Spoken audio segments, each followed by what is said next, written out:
bersama aku, Emput, si siput cantik. Pada kesempatan kali ini, Emput dan Bu Nova akan mengunjungi teman-teman Emput yang ada di hutan loh. Wah Put, sepertinya ada yang menangis. Iya Bu, sepertinya ada yang menangis. Kita lihat yuk Bu. Oh, hutannya kenapa bisa jadi seperti ini Bu? Hutan ini mengalami kerusakan yang mengakibatkan perubahan kondisi alam, Put. Perubahan kondisi alam adalah segala bentuk perubahan yang terjadi di lingkungan fisik bumi, di mana mencangkup perubahan cuaca, iklim, tanah, air, dan tumbuhan, yang mana dapat mengganggu kestabilan komponen penyusun ekosistem lingkungan. Lihatlah keadaan hutan ini. Pohon ditebang sembarangan, mengakibatkan hewan-hewan yang tinggal di sini kehilangan sumber makanannya, juga kehilangan tempat tinggalnya.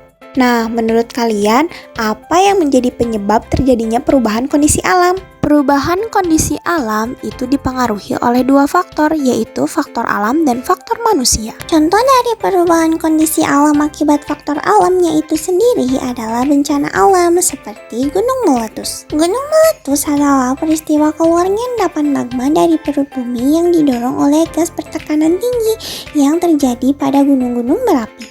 Contoh gunung berapi di Indonesia adalah Gunung Merapi di Sumatera Barat dan Gunung Sinabung di Sumatera Utara. Yang selanjutnya adalah gempa bumi. Gempa bumi adalah peristiwa alam berupa getaran atau gerakan bergelombang pada kulit bumi yang ditimbulkan oleh tenaga dari dalam secara tiba-tiba.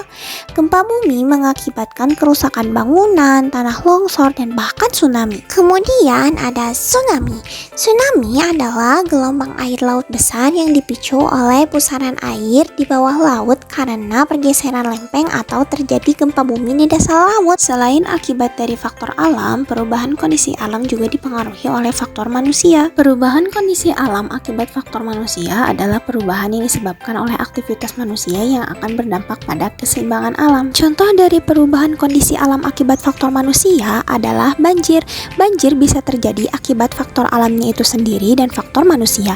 Jika manusia terus membuang sampah sembarangan seperti keselokan, parit, dan lain sebagainya, pada musim hujan akan menyumbat jalannya air sehingga air meluap dan terjadilah banjir. Fenomena selanjutnya adalah hutan gundul. Seperti pada kondisi hutan tempat tinggal teman-temannya Emput ini terjadi akibat ulah manusia yang tidak bertanggung jawab, menebang pohon secara liar tanpa melakukan reboisasi. Menebang pohon untuk memenuhi kebutuhan hidup itu boleh dilakukan teman-teman, namun jangan berlebihan. Penebangan juga harus dilakukan pada pohon-pohon yang sudah tidak produktif lagi. Selain itu, yang paling penting adalah melakukan reboisasi atau penanaman pohon kembali agar hutan ini dapat terjaga kelestariannya. Nah, menurut kalian, cara apa lagi yang bisa kita lakukan demi menjaga kelestarian alam ini?